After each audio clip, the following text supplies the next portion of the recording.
The morning sun cast long shadows across the palace courtyard as Marcus Thompson adjusted his crimson uniform for what he thought would be another routine day. As a member of the Royal Guard, he had served for 8 years, protecting the royal family with unwavering dedication. His polished boots clicked against the marble floor as he walked toward his post, unaware that this day would change everything he believed about honor and service. Marcus had always been proud of his position. The Royal Guard was considered one of the most elite units in the country, with a selection process that rejected 9 out of 10 applicants. He remembered his own graduation ceremony, where his family watched with tears in their eyes as he received his ceremonial sword and took the oath of protection. The memory still filled him with pride even after all these years. That morning, something felt different. There was an unusual buzz of activity around the palace. Security personnel moved with more urgency than usual, and Marcus noticed several unfamiliar faces among the staff. His training had taught him to observe everything, and these small details didn't escape his attention. When he asked his fellow guardsman James about the increased activity, he simply shrugged and said it was probably another diplomatic visit. As Marcus took his position at the main entrance, he spotted a group of men in casual clothes walking across the courtyard. There was something about the way they moved that caught his attention.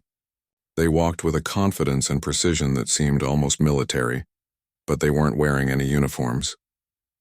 Their eyes constantly scanned their surroundings and they moved as a unit, even though they appeared to be having a casual conversation.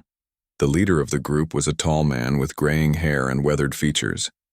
His name was Commander David Steele, though Marcus didn't know this yet. Steele had served in the Navy SEALs for over 20 years, participating in operations that most people would never hear about. He had graduated from one of the most demanding military training programs in the world, where the dropout rate was over 70%. Today, he was here on a very specific mission that had nothing to do with protecting anyone. Commander Steele and his team had been invited to the palace for what they were told was a routine security consultation. However, Steele had his own agenda. He had heard rumors about the Royal Guard's training program and their claims of being an elite force. Having worked with truly elite units around the world, he was skeptical of these claims. He had seen too many ceremonial guards who looked impressive but lacked real combat experience. Marcus watched as the group approached the entrance. The way they moved reminded him of something, but he couldn't quite place it. When they reached the checkpoint, the lead man presented his credentials with a slight smile that seemed almost challenging. Marcus examined the documents carefully, noting that they identified the men as military consultants, but something in their bearing suggested they were much more than that. As Commander Steele waited for his credentials to be processed, he studied Marcus and the other guards. He noticed their perfect posture, their immaculate uniforms, and their obvious pride in their appearance. However, his trained eye also picked up on subtle signs that concerned him. Their positioning wasn't optimal for actual threat response, and their ceremonial weapons, while beautiful, seemed more suited for display than combat. The interaction at the checkpoint was polite but tense. Marcus felt an odd pressure from these visitors, as if they were evaluating him rather than simply waiting to be cleared for entry. Commander Steele's questions were casual but pointed, asking about the guard rotation schedule and security protocols, with the curiosity of someone who understood such things intimately. After the visitors were cleared and escorted inside, Marcus couldn't shake the feeling that something significant was about to happen. He had encountered many VIPs during his service, but these men were different. There was an intensity about them that made him uncomfortable, not because they seemed threatening, but because they seemed to see right through the pageantry to something deeper. During his lunch break, Marcus overheard 2 senior officers discussing the visitors. From their conversation, he learned that these men were former Navy SEALs who had come to evaluate the palace's security arrangements. The mention of SEALs sent a chill down his spine. He had heard stories about their training, their missions, and their reputation as one of the world's most elite fighting forces. The realization that these battle-tested warriors were here to assess his unit filled Marcus with both excitement and anxiety. Part of him was eager to prove that the Royal Guard deserved respect alongside such legendary fighters. Another part of him wondered what these men, who had faced real combat in hostile territories, would think of guards who primarily dealt with ceremonial duties and tourist management. As the afternoon wore on, Marcus noticed that word about the SEAL's presence was spreading among the guards. Conversations became more animated, with younger guards expressing excitement about meeting real Special Forces operators, while veteran guards seemed more cautious, perhaps understanding that this visit might not be as straightforward as it appeared. The stage was being set for a confrontation that none of the Royal Guards had anticipated. Commander Steele and his team weren't just here for a routine consultation. They had come with questions about what it really meant to be an elite warrior, and they weren't satisfied with answers that sounded good on paper. The collision between two very different military traditions was about to begin, and it would challenge everything the Royal Guards thought they knew about themselves and their service. The following morning brought an unexpected announcement that rippled through the Royal Guard barracks like a stone thrown into still water. Captain Harrison, the commanding officer of the Guard, called an emergency assembly in the main hall. As the guards filed in, their usual morning chatter was replaced by curious whispers and nervous energy. Marcus stood at attention with his fellow guardsmen, wondering what could be so urgent. Captain Harrison stood before them, his expression more serious than usual. Behind him, Commander Steele and his team of 5 former SEALs waited quietly, their presence commanding attention without saying a word. The contrast was striking. The guards in their pristine ceremonial uniforms, and the SEALs in simple military fatigues that had clearly seen real use. "Gentlemen," Captain Harrison began, his voice carrying across the silent hall, "we have been selected for a special evaluation exercise. These distinguished veterans will be working with us over the next few days to assess our capabilities and share their expertise." His words were carefully chosen, but Marcus could hear the tension underneath them. Commander Steele stepped forward, and when he spoke, his voice was calm but carried an authority that came from years of life-and-death decision-making. "We're here because someone thinks your unit represents elite military capability," he said, his eyes scanning the assembled guards. "We've come to see if that's true." The words hung in the air like a challenge. Marcus felt his fellow guards stiffen around him. After years of being told they were among the nation's finest, having their capabilities questioned so directly was jarring. But there was something in Steele's tone that suggested this wasn't meant as an insult. It was simply a statement of purpose. Steele continued, "We understand you've all graduated from what you consider a demanding training program. We respect that. But we've seen many programs that look impressive from the outside, but don't prepare people for real-world situations. We're here to find out which category your training falls into." Guard Sergeant Williams, a 15-year veteran with multiple commendations, stepped forward slightly. His pride was evident as he spoke. "Sir, with respect, the Royal Guard selection process eliminates 90% of applicants. Our training is comprehensive and rigorous. We've maintained the highest standards of discipline and readiness for over 2 centuries.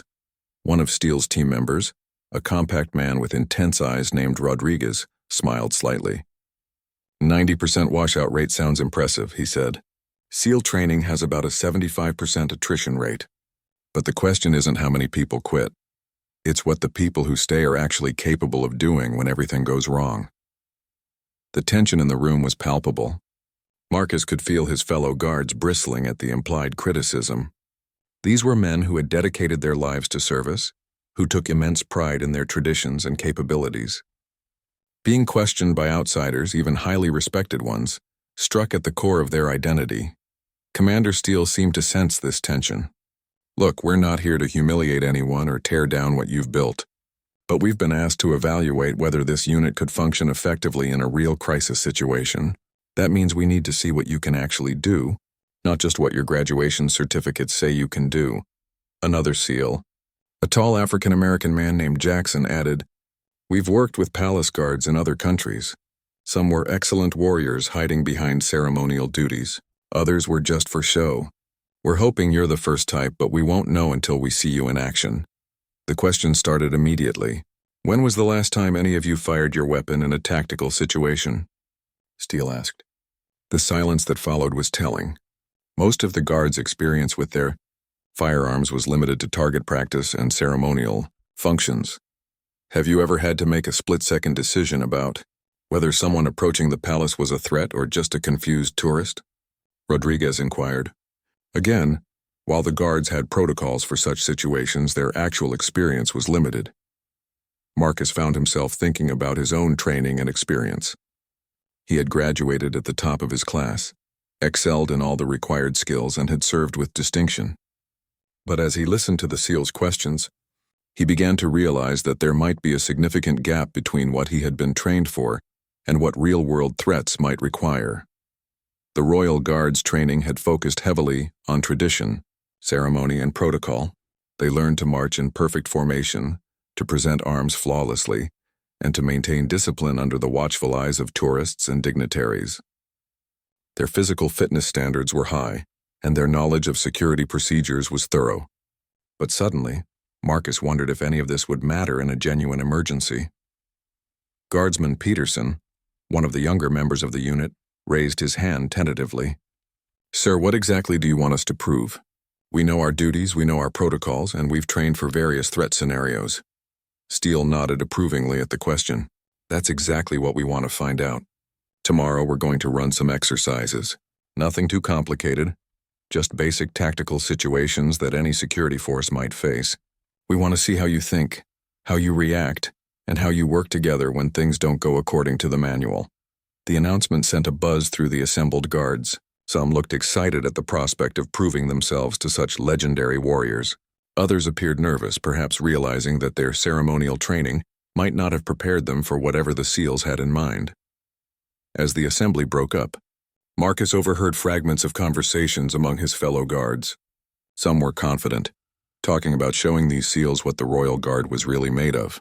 Others were more worried, quietly discussing whether they were about to be embarrassed in front of men who had fought in real wars. The confrontation was no longer theoretical. Tomorrow would bring real tests, and Marcus had the sinking feeling that their graduation certificates and pristine uniforms weren't going to be enough to impress these battle-hardened veterans. The next morning arrived with an unseasonable chill that seemed to mirror the nervous energy radiating from the Royal Guard barracks. Marcus had barely slept, his mind racing through various scenarios of what the SEALs might have planned for them. Around him, his fellow guards went through their morning routines with unusual quiet, the typical jokes and banter replaced by focused preparation. At exactly 0600 hours, Commander Steele and his team appeared at the training grounds behind the palace. They had transformed the familiar space overnight, setting up obstacles, targets, and equipment that Marcus didn't recognize. The peaceful garden area where the guards usually conducted their morning drills now looked like something from a military training facility. "Gentlemen," Steele announced as the guards assembled, "today we're going to run through some basic scenarios. Nothing exotic, just situations that any security force should be able to handle. We'll start simple and see how you adapt." The first exercise seemed straightforward enough. Steele explained that they would simulate a situation where suspicious individuals had been spotted near the palace perimeter. The guards would need to investigate, assess the threat, and respond appropriately. It sounded like something they had trained for countless times. Marcus was selected for the first team, along with Williams, Peterson, and 2 other guards. As they approached the designated area, Steele called out, "Remember, in real life, threats don't wait for you to get into perfect formation.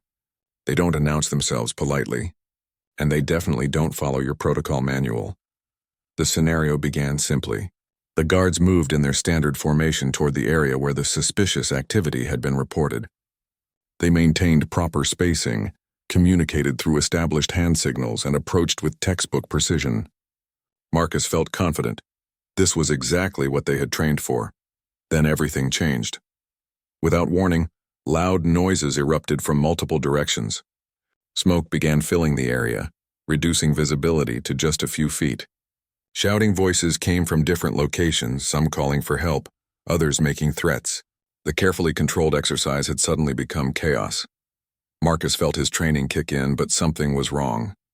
The procedures he had memorized assumed he could see clearly, communicate easily with his team, and identify threats in an orderly fashion. In the smoke and confusion, none of those assumptions held true. "Peterson, report," Williams called out, but his voice was lost in the din of noise around them. Marcus tried to maintain his position in the formation, but he couldn't see where his teammates were. The hand signals they had practiced were useless when visibility was limited to arm's length. Through the smoke, figures appeared and disappeared. Some seemed to be civilians in distress, Others moved with aggressive intent. In the controlled environment of their usual training, threats were clearly marked and civilians stayed safely out of the way. Here, Marcus found himself struggling to distinguish between people who needed help and people who might be dangerous. The exercise lasted only 10 minutes, but it felt like hours. When the smoke cleared and the noise stopped, Marcus and his team stood in disarray, several yards apart from each other, all facing different directions. They had lost formation, lost communication, and lost track of several potential threats. Commander Steele walked over to them, his expression unreadable. "Interesting," he said simply. "What do you think happened there?" William, still trying to catch his breath, spoke first. "Sir, that wasn't a standard threat scenario. Our protocols assume certain baseline conditions for visibility and communication." Rodriguez, one of the SEALs, nodded. "In combat, the enemy gets a vote. They're not going to attack you under ideal conditions. They're going to create chaos, confusion, and fear. That's when you find out what your training is really worth." The second team of guards didn't fare much better. Nor did the third. Each group approached the exercise with confidence, executed their initial movements with precision, and then struggled when the scenario deviated from their expectations. The pattern was becoming clear, and it wasn't flattering. During the break, Marcus overheard Steele talking to Jackson. "It's exactly what I expected," Steele was saying. "They've been trained to handle polite threats in perfect conditions. But real threats don't follow rules." Jackson replied, "The fundamentals are there, though. They're disciplined, they're fit, and they want to do well. The question is whether they can adapt." The afternoon brought more exercises, each designed to test different aspects of tactical thinking. One scenario involved a medical emergency occurring during a security threat. Another required the guards to evacuate civilians while responding to multiple suspicious packages. Each exercise revealed the same pattern. Excellent execution under ideal conditions, but confusion and breakdown when things got complicated. Marcus began to understand what the SEALs were seeing. The Royal Guard had been trained to be perfect soldiers in a perfect world. Their drills were flawless. Their knowledge of procedures was encyclopedic, and their physical conditioning was excellent. But they had never learned to function when nothing went according to plan. The most revealing moment came during the final exercise of the day. Steele had set up a simple scenario: a single suspicious individual approaching the palace entrance. It should have been routine. Marcus and Peterson were assigned to handle it. They approached the individual correctly, following all proper procedures. They identified themselves clearly, requested identification, and began their standard questioning. Everything was going perfectly until Steele shouted, "Gunshot from the east wall."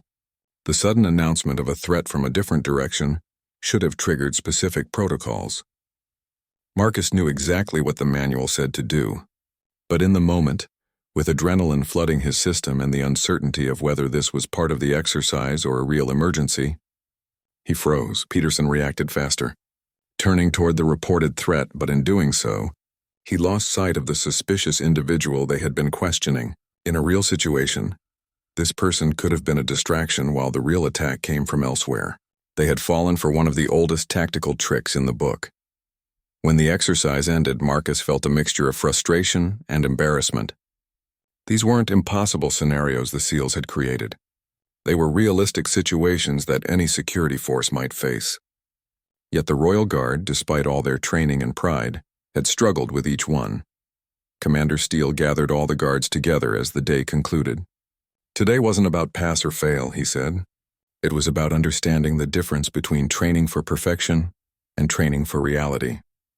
You've all proven you can execute procedures flawlessly under ideal conditions. Now we need to talk about what happens when conditions aren't ideal." That evening, the Royal Guard mess hall buzzed with heated discussions as the guards tried to process what had happened during the day's exercises. Marcus sat with his usual group, picking at his dinner while listening to the various opinions flying around the room.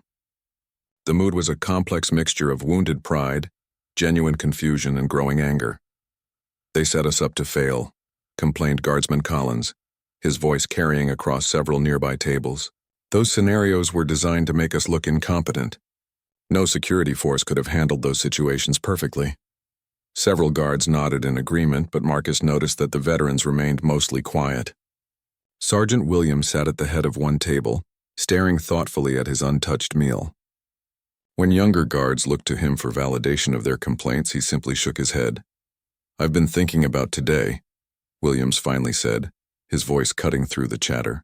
"And I keep coming back to one question. What if those hadn't been exercises? What if there really had been a threat to the palace and we had responded the way we did today?" The question hung heavy in the air. Marcus found himself imagining real attackers instead of the SEAL team members who had played various roles in the scenarios. The thought was deeply unsettling. If genuine threats had exploited the same weaknesses the SEALs had exposed, the consequences could have been catastrophic. Guardsman Peterson, still smarting from his performance in the final exercise, spoke up defensively. But those situations were unrealistic. Real threats follow patterns. Intelligence services provide warnings. We don't just get blindsided by chaos like that. From across the room, a new voice joined the conversation. It was Rodriguez, the SEAL who had been observing their exercises. He had entered quietly and had been listening to their discussion. "Mind if I sit?" he asked, gesturing to an empty chair. The guards fell silent as Rodriguez joined them. His presence was intimidating, not because he was threatening, but because he represented a level of experience they were only beginning to understand. "I heard you talking about realistic threats," he said calmly. "Want to hear about some real ones?" Without waiting for an answer, Rodriguez began describing incidents from his own experience. He told them about an embassy protection detail that was hit by a coordinated attack involving multiple diversions, smokescreens, and simultaneous approaches from different directions. He described a palace security situation in another country where attackers had created medical emergencies to draw guards out of position before launching their real assault. "The thing about real bad guys," Rodriguez explained, "is that they study your procedures just like you do. They watch how you respond to normal situations, and then they design their attacks to exploit your predictable reactions." Today's exercises weren't unrealistic. They were based on actual tactics that have been used against security forces around the world. Marcus felt a chill as he realized the implications. The Royal Guard's procedures, which had always seemed so thorough and professional, might actually be making them more vulnerable by making their responses predictable. Their emphasis on following protocol could be turned against them by enemies who understood those protocols. Williams leaned forward, his veteran's instincts engaging. "So what are you suggesting? That our training is worthless?" Rodriguez shook his head. "Not worthless, but incomplete. You've been trained to handle known situations in controlled environments. That's valuable, but it's not enough. Real effectiveness comes from being able to adapt when your procedures don't match the situation you're facing." The conversation was interrupted by the arrival of Commander Steele and the rest of his team. The mess hall fell silent as they approached. Steele looked around at the assembled guards, reading the tension in the room with the practiced eye of someone who had led men through difficult times. "We can see you've been discussing today's events," Steele said. "Good, that's exactly what you should be doing. But we're hoping you're asking the right questions." Captain Harrison, who had been notably absent during the exercises, entered the mess hall at that moment. His expression was troubled, and Marcus got the impression that he had been having his own difficult conversations with his superiors about the day's results. "Gentlemen," Harrison announced, "I've been reviewing the exercise reports with Commander Steele. Tomorrow, we'll be conducting additional training sessions based on today's observations. Attendance is mandatory for all personnel." The announcement was met with mixed reactions. Some guards looked eager for another chance to prove themselves. Others appeared apprehensive about facing more scenarios where their traditional training might prove inadequate. Steele stepped forward again. "Before tomorrow, we want you to think about something. Every one of you graduated from a program that you were told would prepare you for elite service. You've spent years perfecting skills that you believed would make you effective protectors. Today raised questions about whether that's true." He paused, letting the words sink in before continuing. "Now you have a choice.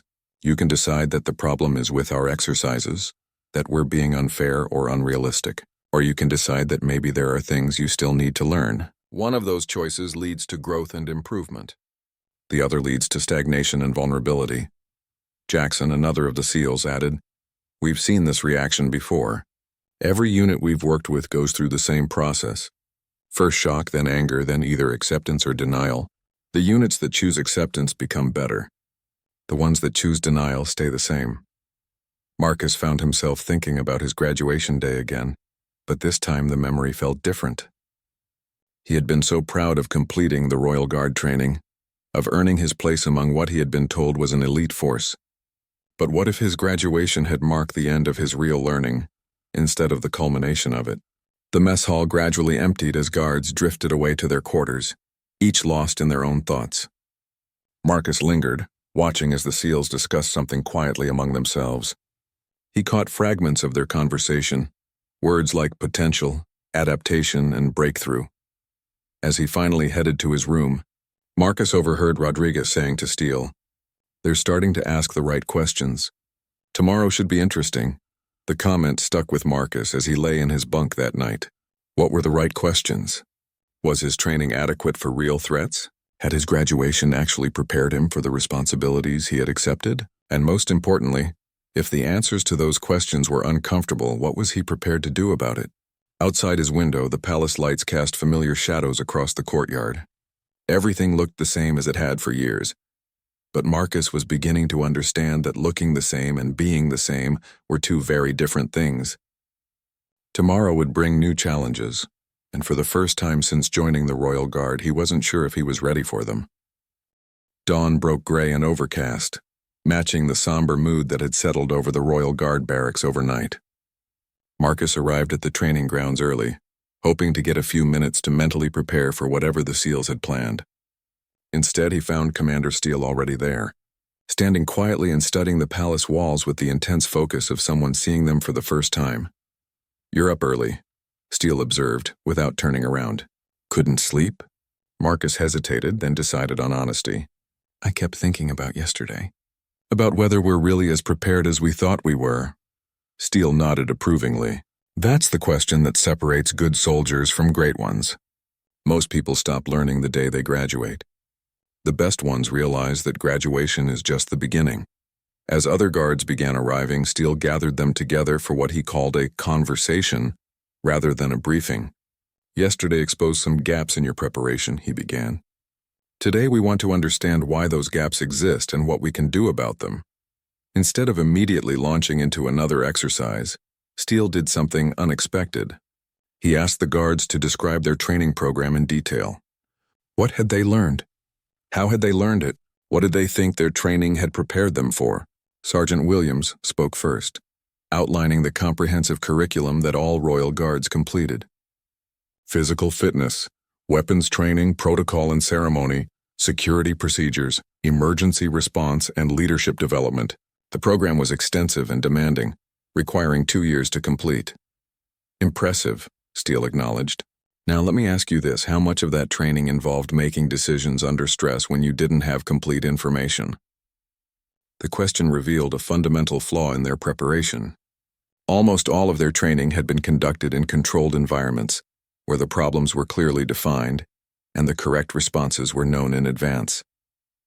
They had learned to execute perfect solutions to perfect scenarios. Rodriguez stepped forward with a different question. "How many of you have ever failed an exercise during training?" The silence that followed was telling. In the Royal Guard program, failure meant remedial training until you got it right. The concept of learning from failure, of adapting when your first approach didn't work, was almost foreign to them. "In SEAL training," Jackson explained, "failure is built into the program. We give candidates problems that can't be solved with their current knowledge and skills. We watch how they adapt, how they think outside their training, how they perform when everything they've learned isn't enough."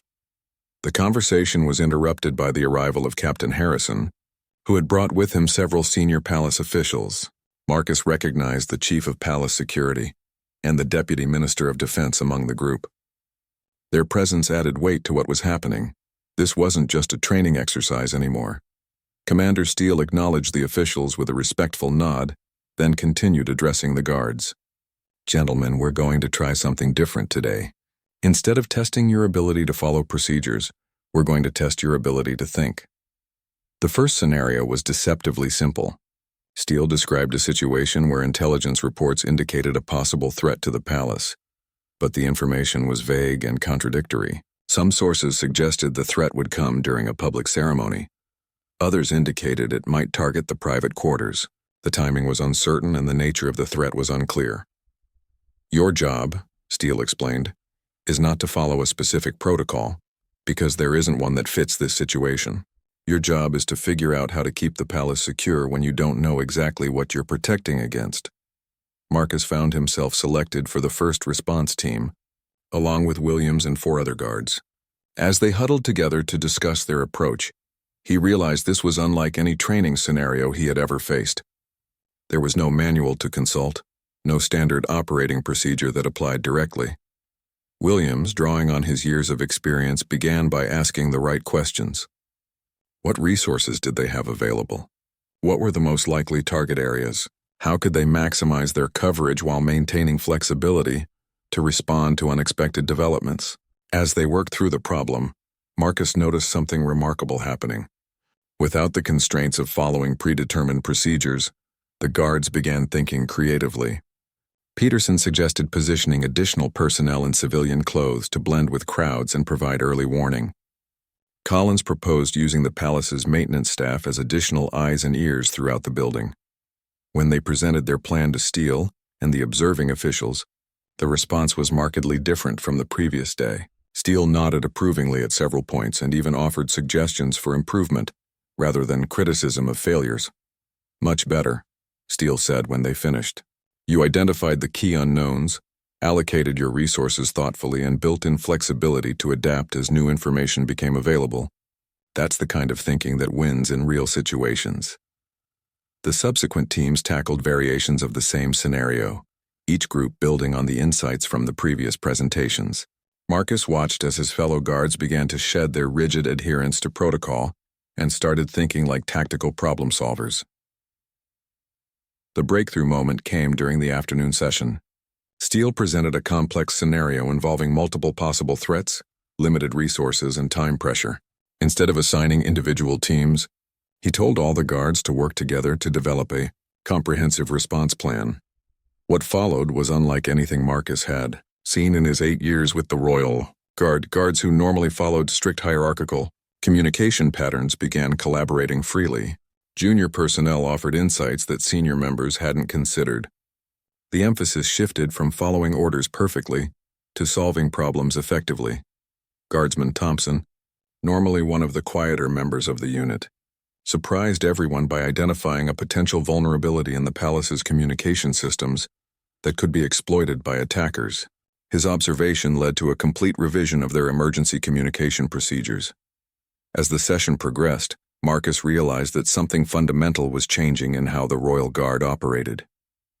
They were still disciplined and professional, but they were also becoming more flexible and creative.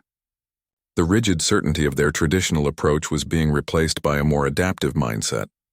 Commander Steele seemed to recognize the shift as well. "This is what we were hoping to see," he told the assembled officials. "These men have all the foundational skills they need. They just needed to learn how to apply them in unpredictable situations." The Deputy Minister of Defense, who had been observing quietly throughout the day, stepped forward. "Commander Steele, in your assessment, how would you rate this unit's capability now compared to yesterday?" Steele considered the question carefully before answering. Yesterday they were a very good ceremonial guard with limited tactical flexibility. Today they're beginning to function like a genuine security force. The potential was always there. It just needed to be unlocked. As the training session concluded, Marcus felt a sense of accomplishment unlike anything he had experienced since his graduation day. But this time the feeling was different. Instead of pride in completing a program, he felt excitement about continuing to learn and grow. The Royal Guard's confrontation with the SEALs was evolving from a challenge to their competence into an opportunity for transformation. But the most significant test was still to come. The third day arrived with an unexpected urgency that immediately set it apart from the previous training sessions. Marcus was awakened before dawn by an emergency alert that initially seemed like another exercise, until he noticed the genuine concern in the faces of the senior staff. Something was different about this morning, and it wasn't just another test. Captain Harrison's voice came over the communication system with unusual tension. "All Royal Guard personnel report to the main briefing room immediately. This is not a drill." The word sent a chill through Marcus as he quickly dressed and joined the stream of guards hurrying through the palace corridors. In the briefing room, Commander Steele stood alongside palace intelligence officials and senior security personnel. The atmosphere was electric with tension, and Marcus realized that whatever was happening, it was real. Steele's expression was grimmer than they had seen before, and his team of SEALs looked like they were preparing for actual combat rather than training. "Gentlemen," Captain Harrison began, "we have received credible intelligence indicating a potential security threat to the palace within the next 24 hours.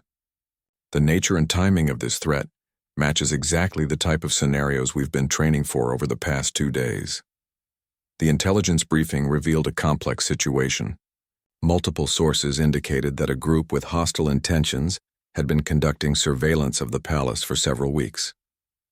Their methods suggested professional training and detailed knowledge of standard security procedures. Most concerning was evidence that they had been studying the Royal Guard's response patterns during routine operations. Commander Steele stepped forward to address the assembled guards. "This is why we're here, not to embarrass you or tear down your traditions, but to prepare you for exactly this type of situation. The question now is whether the lessons of the past 2 days can be applied when it really matters." Marcus felt his heart rate increase as the implications sank in. This wasn't going to be another controlled exercise with predetermined outcomes. If the intelligence was accurate, they were facing a real threat from people who might be willing to kill or be killed to accomplish their objectives. The briefing continued with detailed analysis of the potential threat. The hostile group appeared to consist of at least 6 individuals with possible military or paramilitary training. They had been observed using counter-surveillance techniques and appeared to have inside knowledge of palace, operations that suggested either extensive preparation or possible assistance from someone familiar with security procedures. "Based on our analysis," the intelligence officer explained, "we believe they're planning to exploit the predictable nature of your standard security responses. They've studied your protocols and are counting on your adherence to established procedures to create opportunities for their attack." Rodriguez, who had been quietly studying the intelligence reports, looked up with the expression that Marcus had learned to recognize as tactical concern. "This is exactly the type of adaptive threat we've been preparing you for.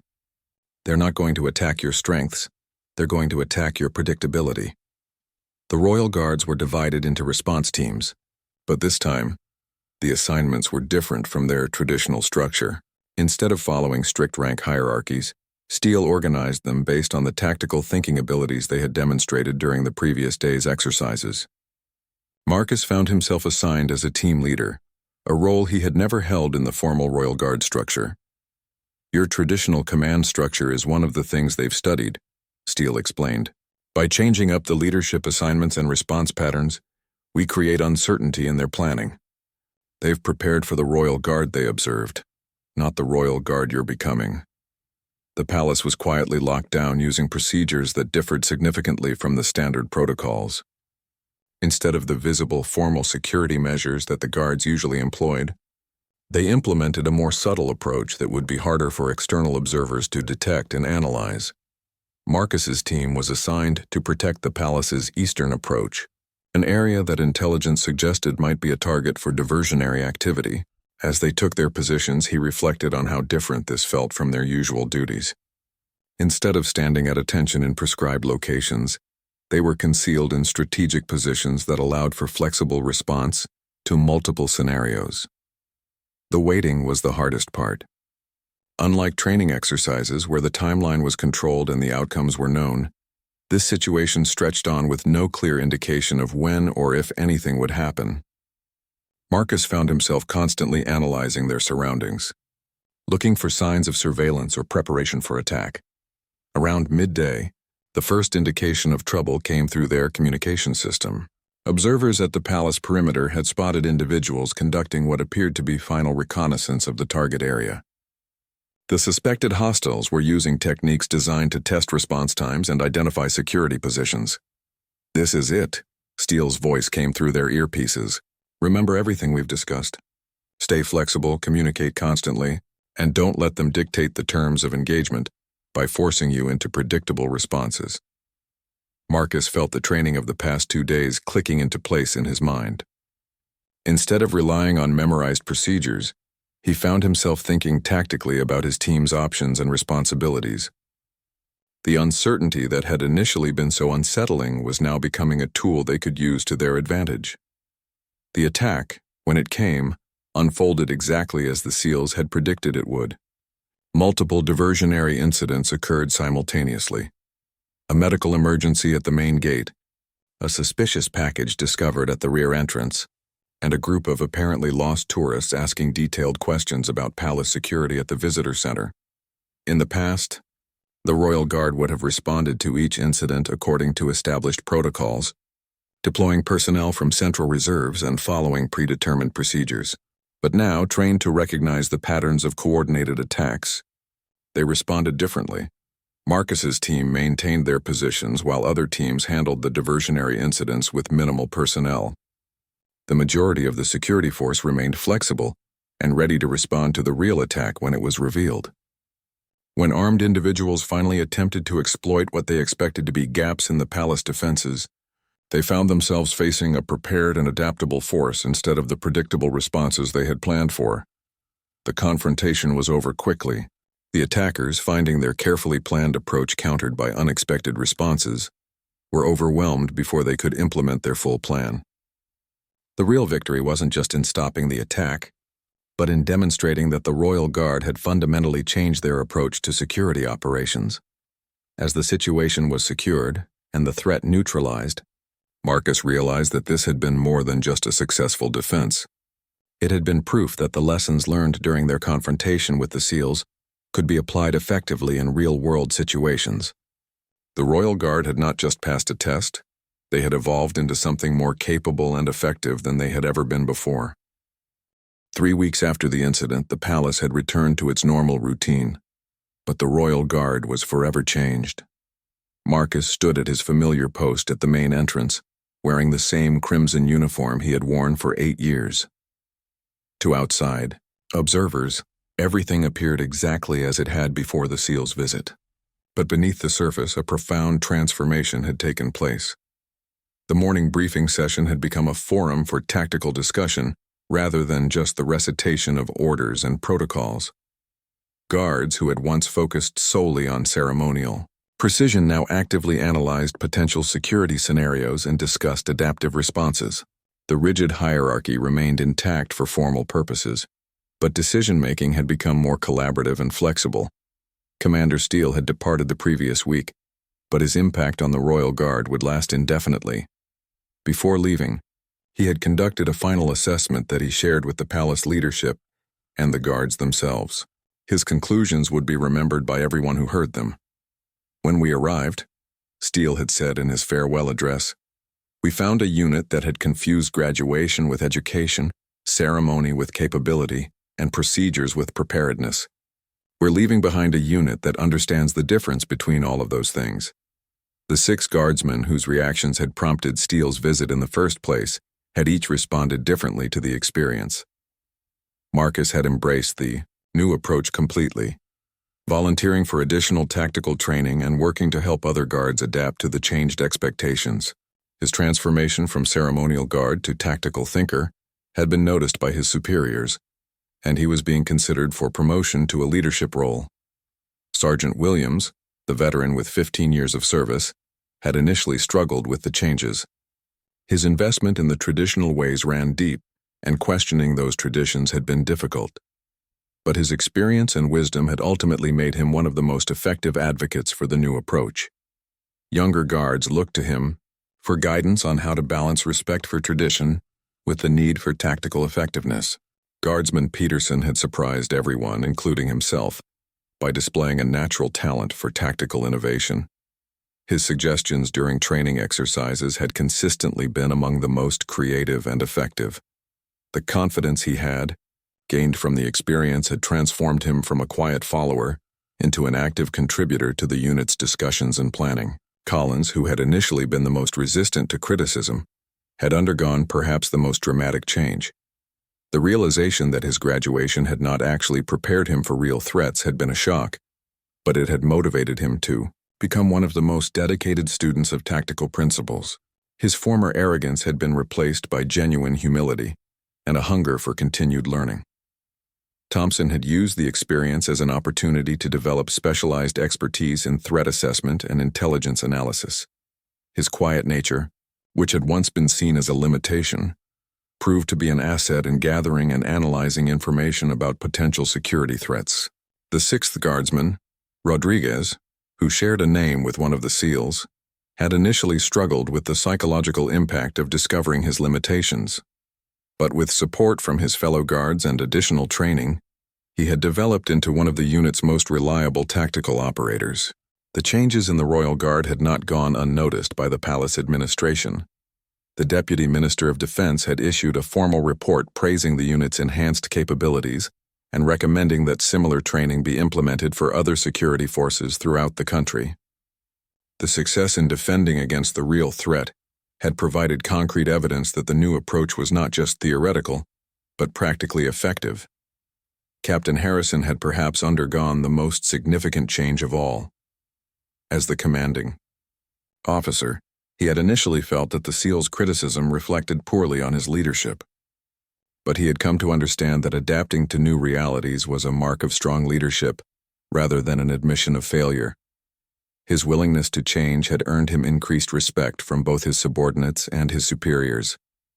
The palace's security protocols had been completely revised based on the lessons learned during the SEAL's visit. The new procedures maintained the dignity and tradition that were important for ceremonial purposes, but incorporated the tactical flexibility needed for effective security operations. Guards now trained regularly in adaptive response scenarios, and their performance was evaluated based on tactical effectiveness rather than just procedural compliance. Word of the Royal Guard's transformation had spread throughout military and security circles. Other units had requested similar training, and Commander Steele's team had been asked to develop a formal program based on their experience with the Palace Guards. The confrontation that had begun as a challenge to the Royal Guard's competence had evolved into a model for military education and development. Marcus often reflected on how different his perspective had become. His graduation from the Royal Guard training program, which had once seemed like the pinnacle of his military achievement, now felt like the beginning of his real education. The pride he had felt in his uniform and traditions remained, but it was now balanced by a deeper understanding of what those traditions were meant to serve. The other guards had similar experiences. Their respect for their heritage and ceremonies had not diminished, but they now understood these elements as part of a larger mission rather than ends in themselves. The Royal Guard had learned to honor its past while adapting to present realities and future challenges. The final testament to their transformation came in the form of a letter from Commander Steele, delivered a week after his departure. In it, he wrote, "When we challenged your graduation, we weren't questioning your dedication or your potential. We were questioning whether you had been given the tools you needed to fulfill your mission effectively. Your response to that challenge, and your willingness to continue learning and adapting, proved that you are truly an elite force worthy of the traditions you represent." The letter concluded with an invitation for the Royal Guard to participate in joint training exercises with international special forces units, an honor that would have been unthinkable before their encounter with the SEALs. They had not just survived their confrontation with some of the world's most elite warriors. They had earned their respect and recognition as equals. Marcus folded the letter carefully and returned it to his pocket as he resumed his duties. The palace courtyard looked exactly the same as it had on that morning, 3 weeks ago, when everything had changed. But Marcus knew that neither he nor his fellow guards would ever be the same. They had learned that true excellence wasn't about perfect execution of predetermined responses, but about the ability to adapt, learn, and grow in the face of new challenges. The Royal Guard's confrontation with the SEALs about graduation had ended not with defeat or victory but with transformation.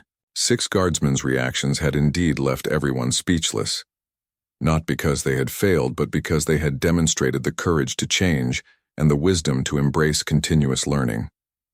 Their response had elevated not just their own capabilities but the standards for military excellence throughout their entire organization.